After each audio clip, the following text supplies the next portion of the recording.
Oi pessoal, sejam bem-vindos a mais essa aula, dessa vez a nossa monitoria é sobre lipídios, dando continuidade. Então hoje a gente vai abordar mais a questão estrutural, né, definição, o que é um lipídio, quais são os tipos. É uma aula relativamente curta e também muito simples.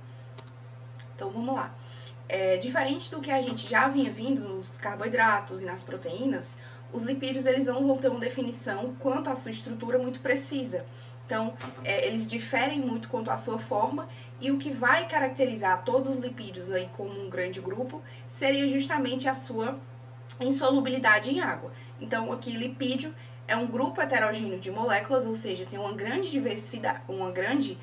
diversidade de moléculas que são insolúveis em água, que são hidrofóbicas. E aí a gente tem aqui que os lipídios, eles podem ser tanto gorduras e óleos, a gente vai abordar mais um pouco essa diferença. As gorduras, elas têm esse aspecto mais sólido e os óleos, eles vão ter esse aspecto aí mais líquido, mas ambos são lipídios, né? São a mesma coisa, no sentido de fazerem parte do mesmo grupo. E aí eles podem funcionar principalmente, né, uma das principais funções dos lipídios no nosso organismo é a reserva energética.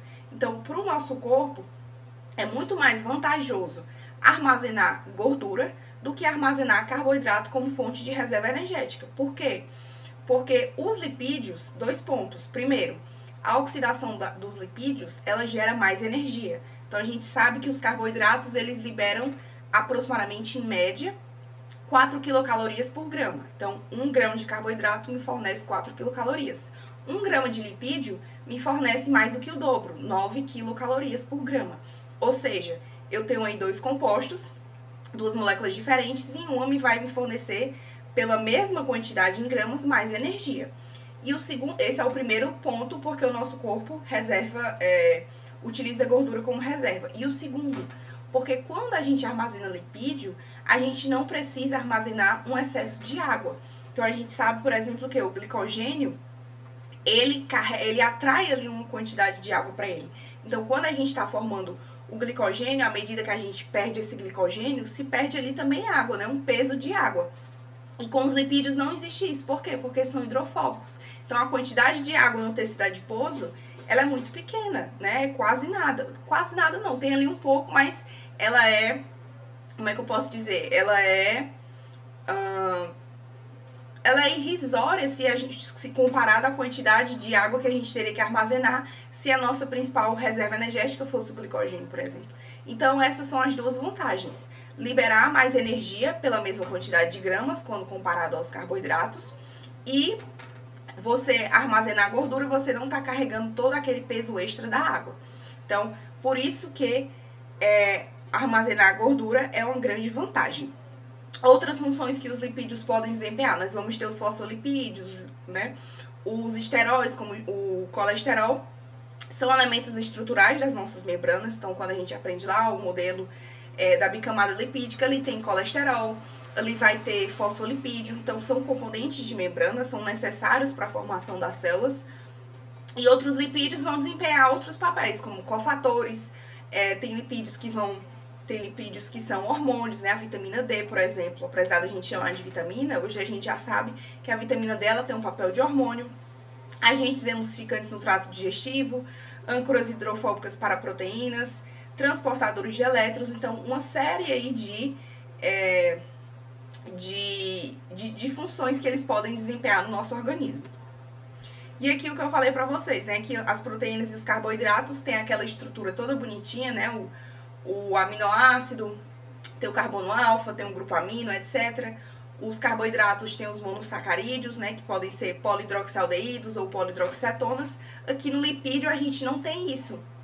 Tanto que quando a gente viu proteínas e carboidratos, a gente falava de monômeros e de polímeros, né? Monômeros, as subunidades, polímero, aquela estrutura maior formada por vários monômeros. Aqui a gente não vai ter isso, mas um lipídio que vai ser recorrente, que vocês vão perceber que está presente em diversos lipídios, são os ácidos graxos. Então, o ácido graxo em si, ele é um lipídio. E ele pode se combinar com outras moléculas para formar outros lipídios. Assim como a gente viu que, por exemplo, lá nos carboidratos, um só monossacarídeo, né, é um carboidrato. Assim como a junção de vários monossacarídeos também é um carboidrato. Então, os ácidos graxos, eles vão estar presentes aí, tanto sozinhos como em moléculas mais complexas de lipídios. E a gente tem aqui na classificação os lipídios simples, os próprios ácidos graxos, as gorduras neutras, que vão ser triacilglicerol, diacilglicerol, monacilglicerol. A gente vai ver a estrutura mais pra frente, que é o quê? Os ácidos graxos esterificados ao glicerol, ou seja, tem ali um grupo extra. Ceras, que são ésteres de ácidos graxos com álcoois de alto peso molecular. O glicerol é um álcool, só que aqui no caso da cera, esse álcool ele tem um alto peso molecular. Aqui, aí ele dá os exemplos, né? Os lipídios compostos, nós temos os fosfolipídios, né? Que vão ter a presença do grupo fosfato. Os esfingolipídios e as lipoproteínas. As lipoproteínas é o modo, por exemplo, como o colesterol é carregado no nosso corpo. Então, a gente tem HDL, LDL, VLDL, é uma grande partícula aí de lipídios e proteínas. Então, nessas lipoproteínas, a gente tem colesterol sendo carregado. É o modo também como as gorduras, os lipídios vão ser distribuídos aí para o nosso organismo. Então, as lipoproteínas são muito importantes e ao longo da graduação a gente vai ter um estudo mais detalhado delas. E lipídios variados, esteróis, clorofila, carotenoides, vitaminas A, D e K, etc. Então, o ácido graxo. Esse nome ácido graxo, ele vem porque inicialmente as gorduras elas eram isoladas de fontes naturais, então ficou esse nome. Mas o ácido graxo, o que é que ele é? Um ácido carboxílico, geralmente monocarboxílico, ou seja, só vai ter um grupo carboxila. A gente já falou muito da carboxila, tá aqui a representação dela, ó, C dupla O, OH, aqui no caso tá juntinho. Então, o ácido graxo vai ser essa aqui, essa cadeia aqui de carbonos, essa cadeia de hidrocarbonetos, ou seja, carbono e hidrogênio, e ao final nós vamos ter um grupo carboxila. Na maioria das vezes, esse grupamento R aqui, ó, esse aqui é a representação genérica. Esse R seria a cadeia carbônica, o CO2H aqui é o grupo carboxila.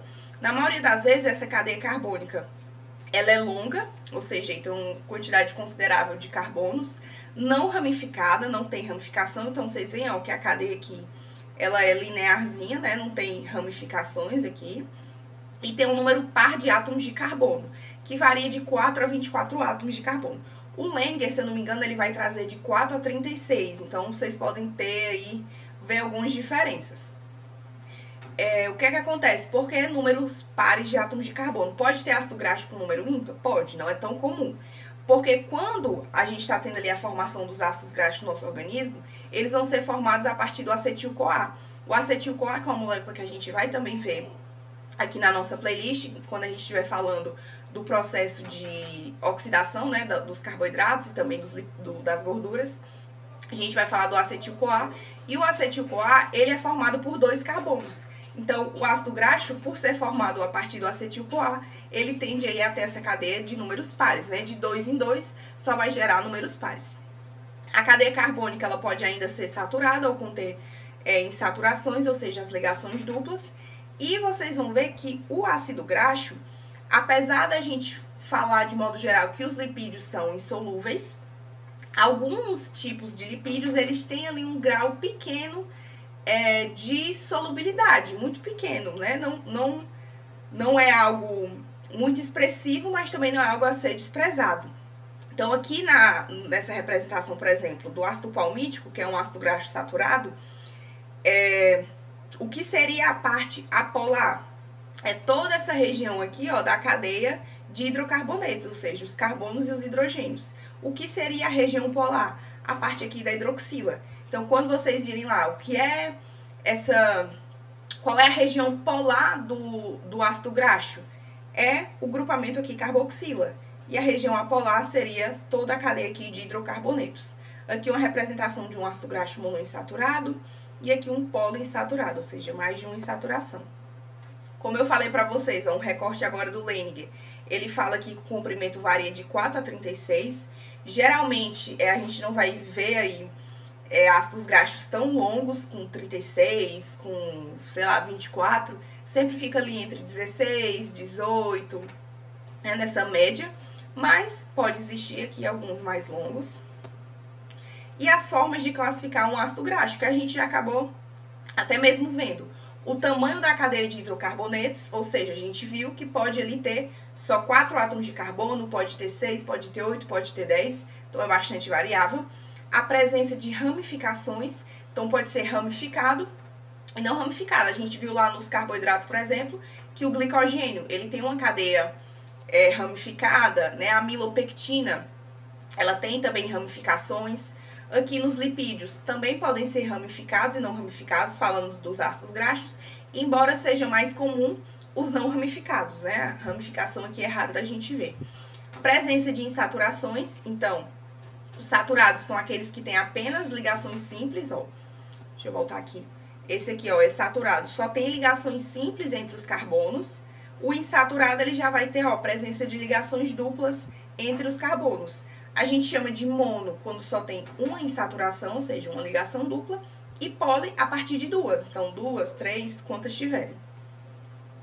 E a posição da primeira ligação dupla. Então, quando a gente fala e ouve falar, né, dos ômega 3, ômega 6, ômega 9, o que é que esse 3, esse 6, esse 9 estão indicando? É a posição da primeira ligação dupla. Então, os ácidos graxos que são insaturados, eles vão também ter essa diferença. E vale lembrar aqui que o nosso tecido adiposo, os lipídios que estão lá, eles vão ter ácidos graxos variados. Então, pode ter ácido graxo maiores, né, alguns menores, podem ser saturados ou insaturados. Então, isso aí é bastante variável, principalmente também quando a gente está falando da dieta. Então, uma pessoa que tem ali uma alimentação rica em lipídios poliinsaturados, né, em gorduras poliinsaturadas, monoinsaturadas, ela tende a ter uma maior presença de ácidos graxos insaturados do que uma pessoa que a dieta é lotada de gordura saturada. Então, isso aí também tem influência da dieta. E aqui o tamanho da cadeia, ó. Uma cadeia curta varia entre 2 a 4 átomos de carbono, cadeia média de 6 a 10, cadeia longa de 12 para cima. Vocês também podem ver, a depender do livro, algumas diferenças, né? Alguns considerarem aqui média, sei lá, de 6 até 12, pode ter essa diferençazinha.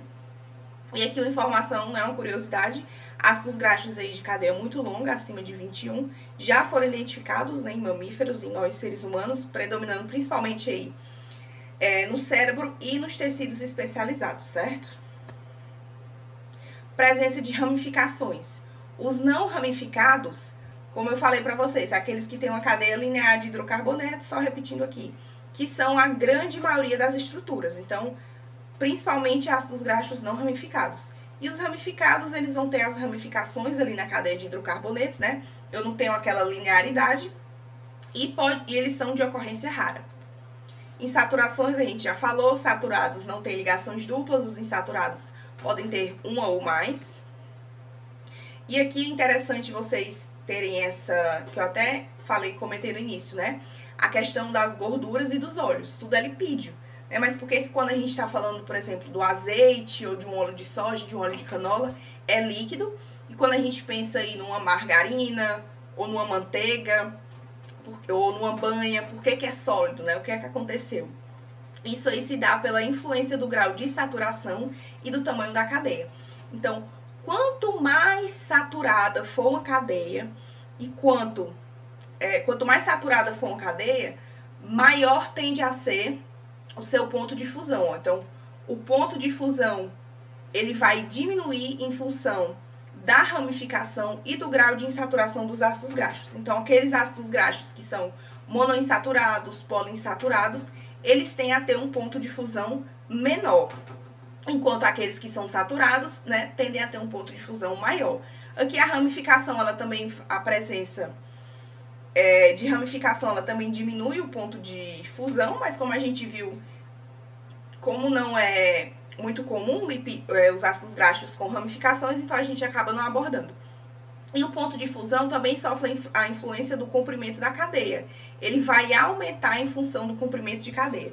Então, se a gente pensa aí num ácido graxo de uma cadeia longa e que não tem saturação, né, que não tem ligações duplas, ele vai ter um ponto de fusão maior do que, por exemplo, um ácido graxo que tem uma cadeia menor e que tem 2 ou mais insaturações, né? Então, uma insaturação.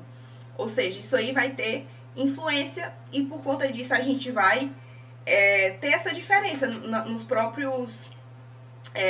na própria alimentação a gente já percebe, né? Existem lipídios que estão na forma ali de gordura e lipídios que estão na forma ali mais oleosa, né? De óleo. E aqui vale também ressaltar, quando a gente tem os ácidos graxos insaturados, até mesmo a posição dessa insaturação, né, se é uma insaturação do tipo cis ou do tipo trans, ela vai influenciar o ponto de fusão. Os ácidos graxos trans, eles se assemelham muito aos ácidos graxos saturados. Então, por conta disso, os ácidos graxos trans, eles tendem a deixar as gorduras com aquele aspecto mais sólido, né, mais de gordura. Tanto que as margarinas, por exemplo, antigamente elas eram feitas pelo processo de hidrogenação parcial. Então havia ali a produção de gordura trans. Por isso que ela ficava com aquele aspecto durinho. Então margarina vem do quê? Vem de algum óleo. Como é que esse óleo ficou parecido com uma gordura? O que é que foi feito? Tinha uma hidrogenação parcial, então havia a formação de gordura trans, e como a gordura trans se assemelha à gordura saturada, nesse sentido aqui, ó, das moléculas ficarem mais empacotadinhas, mais arrumadinhas, isso influencia no ponto de fusão, ou seja, é um ponto de fusão que vai ser maior e a gordura ela vai tender a ser sólida.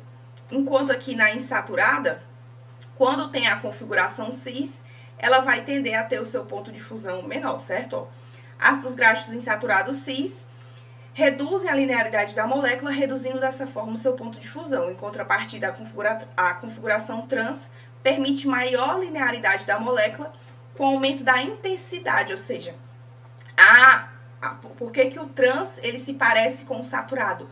Porque por mais que tenha ali a ligação dupla, o modo como tá permite uma maior interação entre as moléculas e isso afeta o ponto de fusão, certo? Então, vale lembrar, só que eu estava comentando o tópico da margarina, hoje o que é que se faz, né? Não se tem mais o processo, as margarinas agora, a maioria vai ser feita pelo processo de interesterificação, que é um processo que não vai resultar na gordura trans. Tanto que é comum vocês verem lá nos rótulos de margarina, né? Presença de óleos interesterificados e também óleos líquidos. Por quê? Porque como não gera essa gordura trans, não vai ficar aquela margarina tão durinha. Então eles acabam também colocando óleo para deixar ela mais macia, mais parecida com ali com o aspecto, por exemplo, de uma manteiga, certo?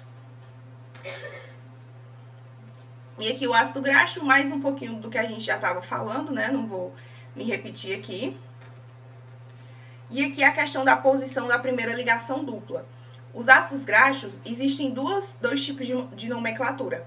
Tem a da ômega, que é a mesma coisa desse N. Então, se vocês verem, por exemplo, N9 ou ômega 9, é a mesma coisa. É só duas maneiras de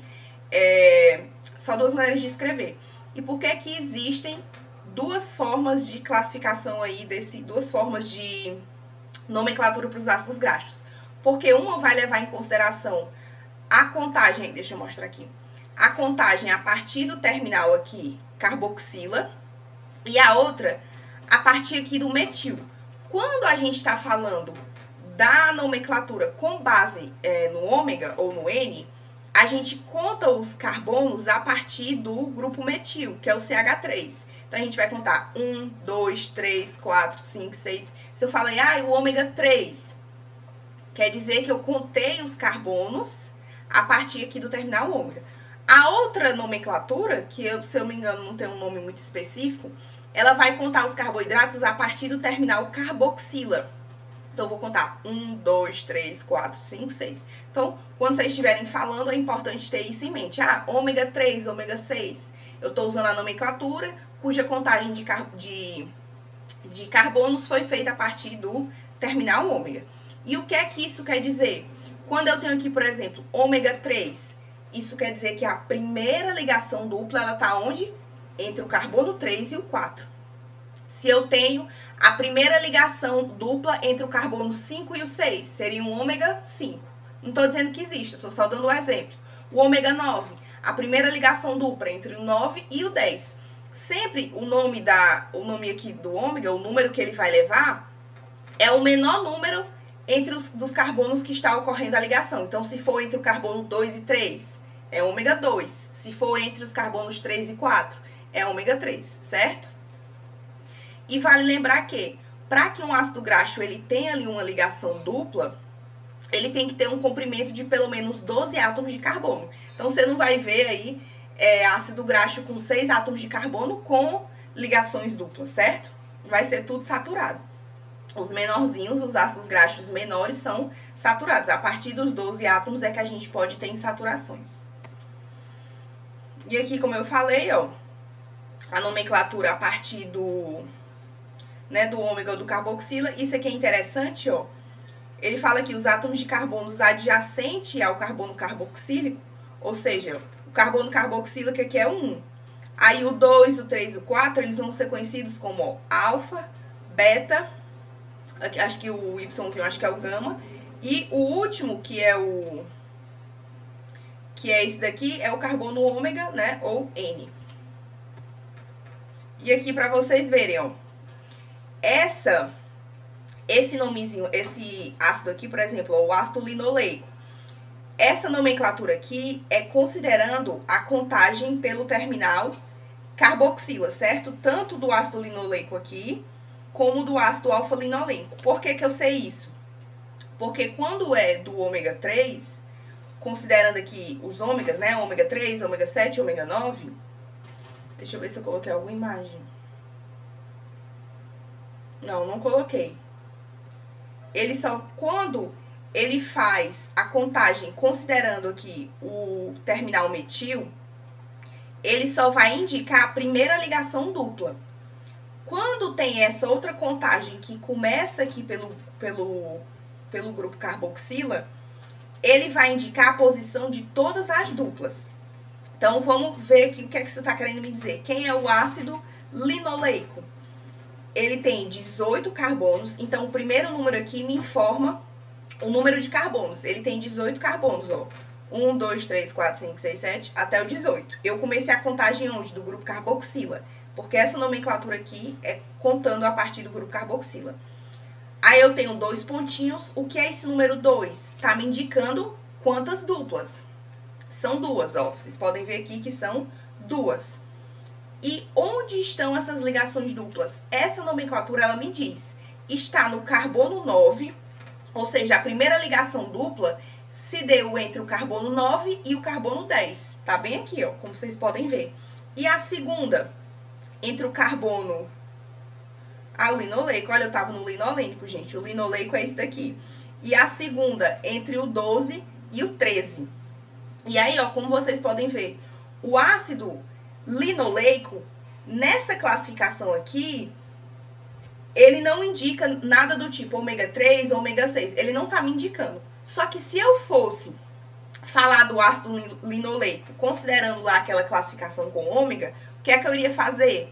Eu iria contar a partir aqui do grupo metil, do terminal metil. Eu ia fazer, ó, 1, 2, 3, 4, 5, 6. Opa, no carbono 6 eu tenho, entre o carbono 6 e o 7 eu tenho uma ligação dupla. E aí, como é que eu chamaria esse ácido graxo, né? De ômega 6, e eu ia indicar que no carbono 6 tem uma ligação dupla. Só que, como eu falei pra vocês, a classificação ômega, ela só me diz a posição do primeiro carbono, da primeira ligação dupla só de um carbono, certo? Ela só vai me informar onde está a primeira ligação dupla. A segunda, ela não informa. Mas aí, como é que a gente sabe? Porque essas ligações, elas vão estar com a distância de 3 átomos de carbono. Então, aqui, ó, no 6, 7, 8, 9. Entre o carbono 9 e o 10, eu tenho a segunda ligação dupla. Então, embora com a classificação ômega, né, ou N, a gente não saiba especificamente a posição da ligação dupla de todas, e sim só da primeira ligação dupla, tem como a gente saber fazendo essa contagenzinha de diferença entre três átomos de carbono. E aí o exemplo aqui do ácido linolênico, ó, segundo essa classificação que começa pelo grupo carboxila, eu sei que ele também tem 18 átomos de carbono e ele tem três ligações duplas. A primeira está no carbono 9, ou seja, entre o carbono 9 e o 10. A segunda, entre o carbono 12 e o 13. A terceira, entre o carbono 15 e o 16. Essa aqui é a classificação a partir do grupo carboxila. Quando a gente vai lá para a classificação ômega ou N, eu sei que o ácido linolênico é um ômega 3. Por quê? Eu vou fazer minha contagem a partir daqui, ó. 1, 2, 3, 4, 5, 6, 7, 8, 9, 10. Continuo até chegar aqui. E aí, na nomenclaturazinha, porque aqui eu não coloquei. Eu não sei se... eu... Não coloquei aqui, ó. Não aparece. Devia ter botado. Todas tá com aquela outra nomenclatura, né? Não tá com a nomenclatura do ômega. Mas o que é que eu quero mostrar?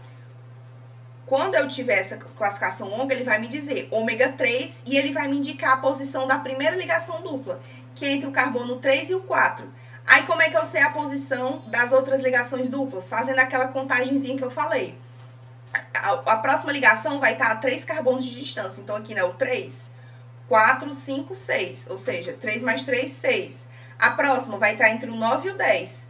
Vejam aqui, ó, que eu tô fazendo essa contagem ao contrário do que tá mostrando aqui. Então, 1, 2, 3, 4, 5, 6. Segunda ligação dupla. 7, 8, 9. Ou seja, todas obedecendo essa regrinha de 3 em 3, certo? Então, aí são as duas formas de nomenclatura. Eu nunca vi em prova, assim, dê nome a esse ácido graxo, nada do tipo, mas é importante a gente saber de onde é que vem esse nome, né? E vale lembrar, gente, que ômega 3 e ômega 6 não é um tipo, é uma família. Por quê? Porque essa nomenclatura, o que é ômega 3? São ácidos graxos poliinsaturados que tem a primeira ligação dupla a partir aqui da contagem do terminal metil no carbono 3. Mas, como eu falei para vocês, pode ser que tenha só uma ligação dupla, pode ter duas, pode ter três, pode ter quatro. Então, por isso que é uma família, porque não é só um ácido graxo, são todos aqueles ácidos graxos insaturados que têm ligações duplas começando, né, a primeira começando no carbono 3. E aqui no ômega 6, começando no carbono 6. No ômega 9, começando no carbono 9 e assim por diante. Aqui só alguns exemplos depois para vocês darem uma olhada, né? Dos tipos de ácidos graxos, o número de átomos que ele tem, onde eles vão estar presentes, né? Percebam que uns bastante conhecidos, o butírico, o láurico, né? Presente na manteiga, óleo de coco, o esteárico. O esteárico, ele é curioso porque ele é um ácido graxo saturado. E os ácidos graxos saturados, como vocês já devem ter ouvido, eles estão em excesso, né? Uma dieta aí desequilibrada, pobre em fruta, pobre em verdura, com os macronutrientes todos desordenados, né, para o objetivo daquela pessoa, eles estão associados ali a uma piora do perfil cardiovascular. Não quer dizer que comer ácido graxo vai lhe matar, ácido graxo saturado vai lhe matar, vai lhe causar mal, vai lhe dar uma doença do coração, nada do tipo. Mas uma dieta com excesso de ácido graxo saturado, né, e com todos aqueles outros problemas que eu falei, ele está, sim, relacionado a uma piora do perfil cardiovascular. Só que o ácido esteárico, vocês podem encontrar em alguns livros, ele disse que ele tem um efeito neutro, né? Diferente de outros ácidos graxos aí, o esteárico ele seria considerado um ácido graxo saturado com efeito neutro, certo? Aqui vamos passar. Aqui também para vocês verem outros tipos, os nomes, tranquilo? Mais um tipo de representação. Ó, esse daqui, vejam, ó, desse livro aqui do Bioquímica Ilustrada, ele já traz a classificação não só de longa, mas também de muito longa, ó. É um pouquinho diferente lá daquele outro que a gente viu. Ó, aqui, ó, eu mostrei pra vocês aquela nomenclatura quando tem insaturação, né? Aqui no caso do ácido acético, por exemplo, ó, Case 2.0. Como é que eu sei que é um ácido graxo saturado? Justamente porque aqui, esse segundo pontinho, ele indica a presença de insaturações. Se tem 0, é porque não tem saturação. Então, o acético, ele é um ácido graxo com 2 carbonos e ele é saturado. Aqui, no caso, o ácido palmitoleico, ele é um ácido graxo monoinsaturado. Ele tem 16 carbonos, uma insaturação. E onde é que está essa insaturação, essa ligação dupla? Entre o carbono 9 e o 10, certo? Como é que eu sei que é entre o 9 e o 10? Porque esse número aqui a ligação dupla, né, entre dois carbonos, aquele tá me indicando é o primeiro carbono. Então, se é 9, o outro é o 10, certo? E assim por diante, ó. O esteárico é 18,0. É um ácido graxo saturado, que tem 18 carbonos. O oleico tem a mesma quantidade de carbonos, mas ele tem uma insaturação no carbono 9, entre o carbono 9 e o 10, certo? É relativamente simples. E aqui, ó, por que existem ácidos graxos essenciais? Né? Quando a gente fala de essencialidade do nosso organismo, a gente está falando estritamente de algo que a gente não consegue produzir, certo? Então, a gente precisa adquirir, não é que depois a gente vai falar disso, mas não necessariamente as coisas que são não essenciais, não é que elas não são importantes, mas em alguma medida ali, numa situação, por exemplo, de escassez de falta, o nosso corpo ainda consegue produzir. Mas aqui não. O essencial eu preciso adquirir de uma fonte exógena, eu preciso comer na minha alimentação. A mesma coisa com os aminoácidos essenciais. Eu preciso ter eles na minha dieta. E aí o que é que acontece? Ó? A distância da primeira dupla ligação em relação ao metil terminal, né, o CH3 lá no finalzinho, determina a essencialidade. Durante a formação de um ácido graxo, ou seja, lá no nosso organismo, quando estão se formando ácidos graxos, as enzimas elas conseguem inserir duplas ligações na posição N9 para cima, ou seja, de N9 para cima. Só que elas não podem inserir ligações duplas antes, ou seja, o nosso corpo não consegue fazer ômega 3, não consegue fazer ômega 6. Por quê? Porque não tem enzima que consiga inserir ligação dupla lá entre o carbono 3 e o 4, entre o carbono 6 e o 7. Por isso que esses ácidos graxos das famílias ômega 6 e ômega 3, eles são considerados essenciais, né? Eles não são sintetizados pelo organismo humano, certo? Então, voltando aqui só para ilustrar, o nosso corpo não tem enzima para inserir ligação dupla aqui, ó. Nem aqui entre o carbono 3 e o 4, nem aqui entre o carbono 6 e o 7. Por isso que a gente precisa tê-los na alimentação. Aqui para mostrar para vocês ó, a diferença do ácido graxo trans para o cis. Ó, o cis, os carbonos eles ficam ali como se fosse na vertical, né, de lado. E a configuração trans, quando a insaturação é do tipo trans, eles ficam como se fosse na diagonal, né? Os carbonos ficam assim, como se tivesse um mais para cima e outro ali mais para baixo, ó. Aqui a configuração cis, um do ladinho do outro. Aqui na configuração trans, ó, eles ficam na diagonal e a gente vê, ó, que o hidrogênio que aqui tava um do ladinho do outro, também fica, né, um para cima e um para baixo, certo? Continuando agora os triacilgliceróis. Então, a gente viu os ácidos graxos e a gente vai falar agora do triacilglicerol ou triglicerídeo. Vocês podem ver também essa nomenclatura de triglicerídeo, triglicérides, mas a gente usa mais triacilglicerol, certo? E o que é um triacilglicerol? Como o próprio nome está dizendo, tri3, acil, que vai fazer referência aqui aos ácidos graxos, e glicerol.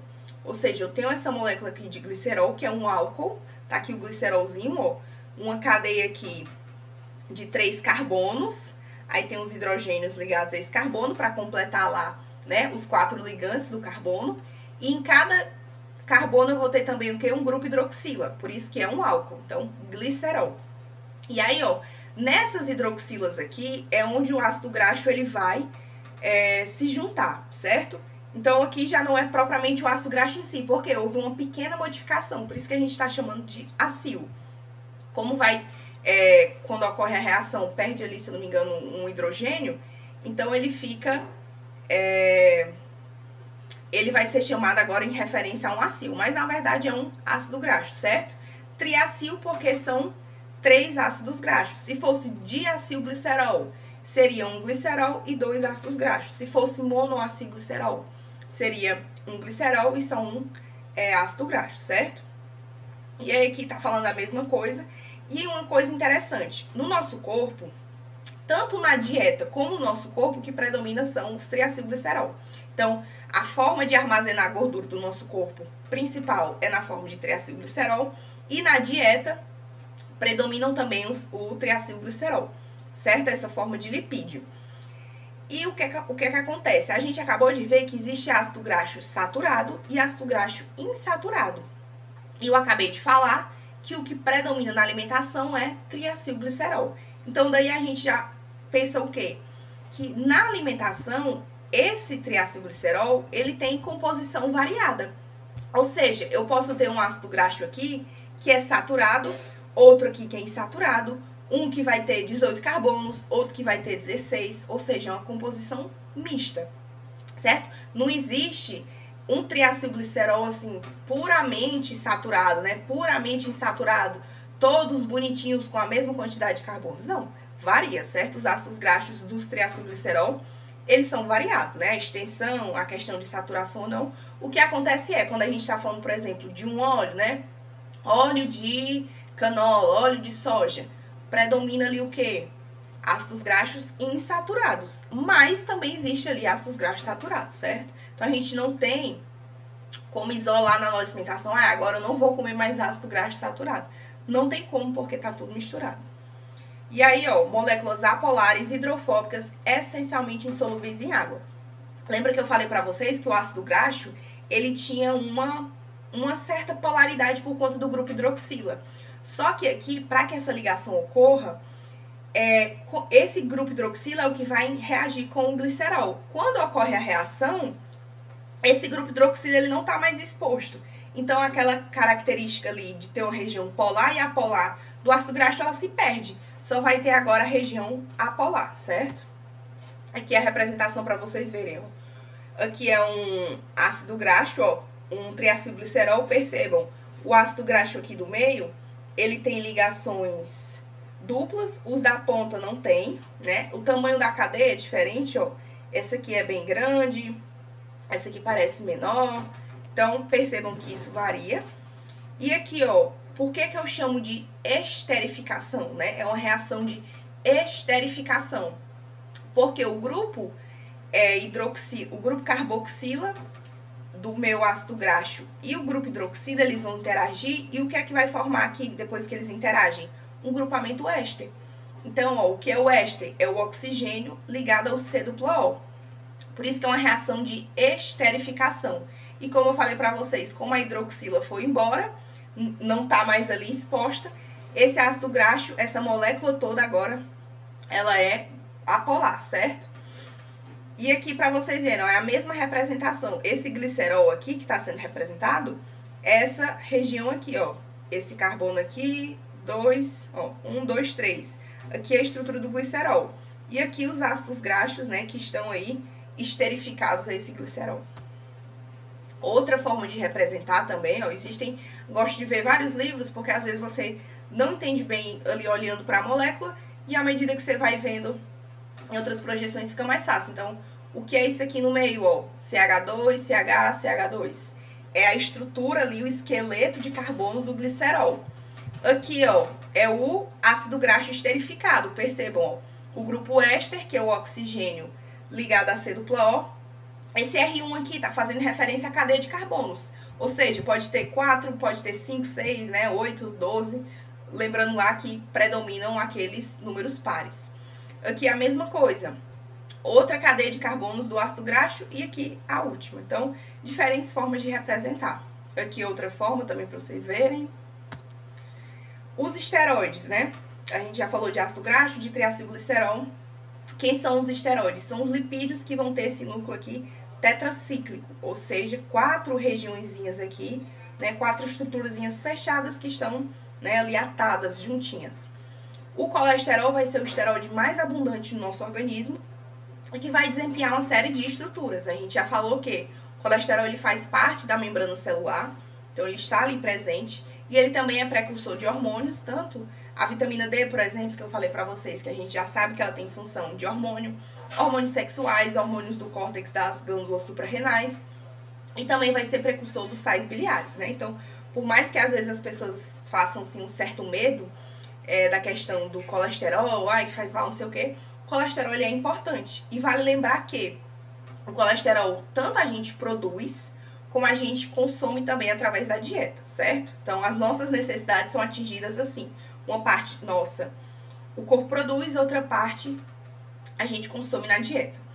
E vale lembrar que o teor de colesterol nos vegetais ele é muito pequeno, tanto que a gente pode considerar desprezível, né? Em óleos vegetais, é tão baixo que para fins dietéticos é considerado igual a zero. Inclusive, quando vocês verem algum óleo assim, indicando, livre de colesterol, né? Às vezes faz parecer até que é uma propaganda, como se aquele óleo fosse especial em relação aos outros. Só que não. Os óleos, de maneira geral, eles não vão ter colesterol. Então, não é uma particularidade daquele óleo, e sim dos óleos vegetais, certo? As plantas contêm quantidades consideráveis de outros esteroides, né? Os fitoesteroides que diferem do colesterol quanto aos substituintes da cadeia lateral. Então, lembrem disso, isso pode ser questão de prova, né? Os vegetais, né, as plantas, têm colesterol? Não, certo? Aqui é a estrutura do colesterol para vocês verem, ó. O núcleo tetracíclico, aqui uma região, uma região com uma cadeia, né, de hidrocarbonetos, carbono e hidrogênio, e aqui um grupo polar, que é o grupo hidroxila. Esse grupo hidroxila aqui, que é a parte polar da molécula, pode se ligar a um ácido graxo, e a gente vai ter um éster de colesterol. Então, o colesterol sozinho, ele tem um grupozinho ali polar, né? Não chega a ser aquela molécula super solúvel em água, mas tem um grupo apolar. Quando esse grupo polar interage com o ácido graxo, né, sofreu ali a reação de esterificação e forma um éster de colesterol, o éster de colesterol ele vai ser mais apolar ainda do que o colesterol. Então, por mais que a gente considere, englobe todos os lipídios naquela categoria de insolúvel, eles diferem um pouco quanto a essa insolubilidade, né? Alguns vão ser mais apolares do que outros, certo? Aqui, falando mais um pouquinho do mesmo, são constituintes da membrana plasmática, né, das lipoproteínas, que eu falei para vocês, VLDL, LDL, HDL. Ocorre em animais, mas não em vegetais ou bactérias. Aqui também repetindo um pouco do mesmo. Por fim, os fosfolipídios. Percebam aqui, ó, os fosfolipídios, geralmente a gente, quando pensa em fosfolipídio, pensa nisso aqui. O glicerol, ácido graxo, o grupo fosfato e um álcool. Só que, ó, percebam que a diferença dos glicerofosfolipídios para as esfingomielinas. Ambos são fosfolipídios. Por quê? O que caracteriza um fosfolipídio é a presença do grupo fosfato. Só que aqui na esfingomielina, que é o tipo de esfingolipídio, esse esqueleto aqui não vai ser o glicerol, vai ser a esfingosina. A esfingosina é um aminoálcool, certo? E aqui os glicolipídios vão ter também esse esqueleto aqui de esfingosina, vão ter um ácido graxo, não vão ter grupo fosfato, ou seja, não fazem parte do grupo dos fosfolipídios, e ao invés aqui de um álcool, a gente vai ter um açúcar, certo? Um carboidrato. Aí aqui eu gosto dessa representação, ó, aqui seria o esqueleto genérico de um fosfolipídio. Eu tenho aqui, cadê? O glicerol, só que aqui especificamente, ó, dos glicerofosfolipídios, porque aqui a estrutura básica é o glicerol. Lembrando que fosfolipídio também podem ser as esfingomielinas, né, que vão ter esfingosina. Então, nesse quadro aqui, ele está falando especificamente dos glicerofosfolipídios. Tem um glicerol, tem ali os dois ácidos graxos, e aqui nesse carbono, ó, a gente vai ter o grupo fosfato e vai ter um grupo X aqui, que é um grupo polar. Então, eu posso ter aqui ácido fosfatídico, aqui eu posso ter fosfatidil etaloamina, que é esse X aqui. Aqui ele representou como um álcool, mas de modo geral pode ser um grupo polar, certo? Aqui os esfingolipídios, ó, a base esfingosina, que é o aminoálcool, o ácido graxo, ó, base esfingosina, ácido graxo. Aqui também, ele não fez, esse outro livro, são dois livros diferentes, né? Aí nesse daqui ele discrimina o que é esfingomielina e o que é glicolipídio. Então aqui ele trata, ó, o grupo polarzinho aqui X, uma ceramida, aqui uma esfingomielina, se for esse X aqui for essa estrutura. Então, a depender do livro, eles mudam um pouquinho, certo? Mas, em tese, a estrutura é essa daqui, tranquilo? Lembrem que o fosfolipídio é aquele que vai ter o grupo fosfato.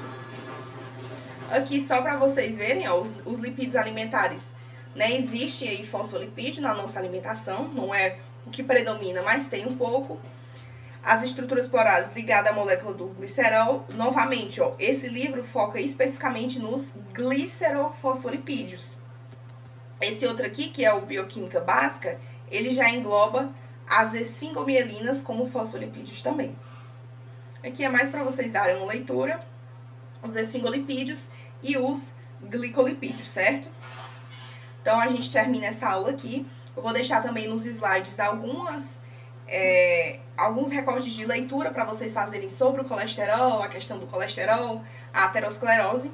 Mas essa foi a nossa aula hoje. As referências vão estar na descrição do vídeo. Eu vejo vocês na próxima.